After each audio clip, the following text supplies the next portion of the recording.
Hi. Today's video is going to be a little bit different. I'm putting up the link to Gary Sinise Foundation because they're working on post-traumatic stress disorder for service members, veterans, and first responders.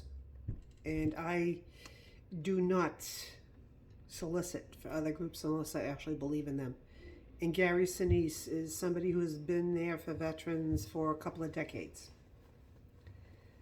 So if you are a veteran, family member, or first responder, definitely check out Gary Sinise Foundation and watch the video that I'm putting up on PTSD Patrol.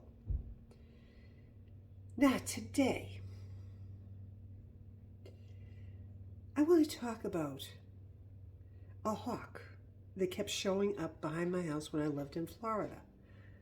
He just kept coming at the same time every day. And I was like, wow, this hawk just gorgeous, absolutely gorgeous. So one day I made sure I grabbed my camera when I went outside, and he wasn't there. And then all of a sudden he showed up.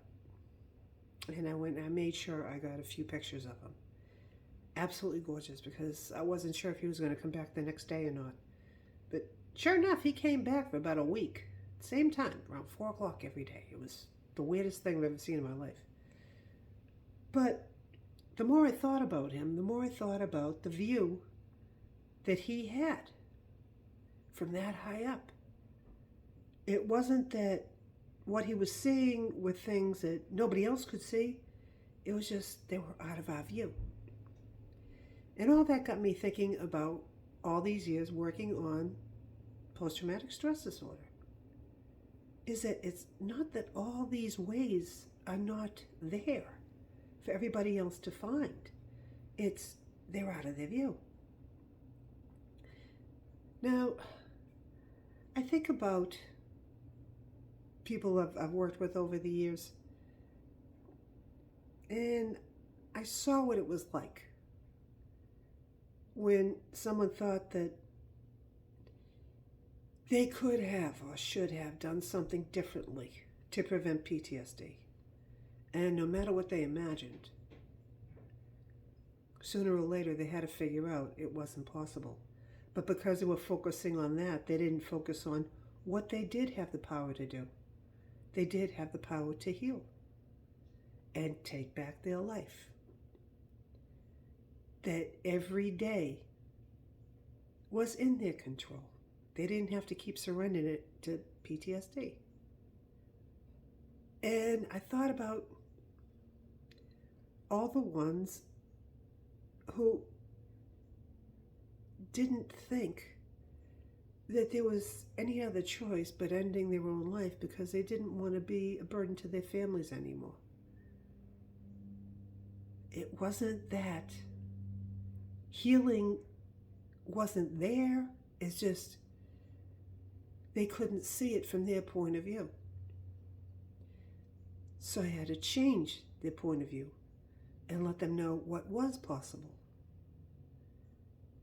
Let them see it was possible to heal, and let them know they could stop being a burden to their family by working on it and being happier and recovering and staying here instead of putting a burden on their family that their family would never, ever get over. And then I think about all the ones who made it through. The ones who decided, okay, I'm ready. I'm going to go get help. And they did. And they went to, civilian mental health professional, or they went to the VA, or, to support groups. Whatever was going to help them get on that road to healing. You had to change the point of view. You have to change the point of view. Whether you're the one with PTSD, whether you love someone with PTSD, you have to let them see what is possible and change their point of view. So enjoy the Gary Sinise video. It's not music this time. Tomorrow there'll be music again. It's just I saw him interviewed earlier this morning, and it just reminded me that once in a while I am going to do a little bit of shout outs for groups that have been working on this for a long time and trying to do good for the right reasons. So enjoy the video, and remember, it's your life. Get in and rev it. See you next time.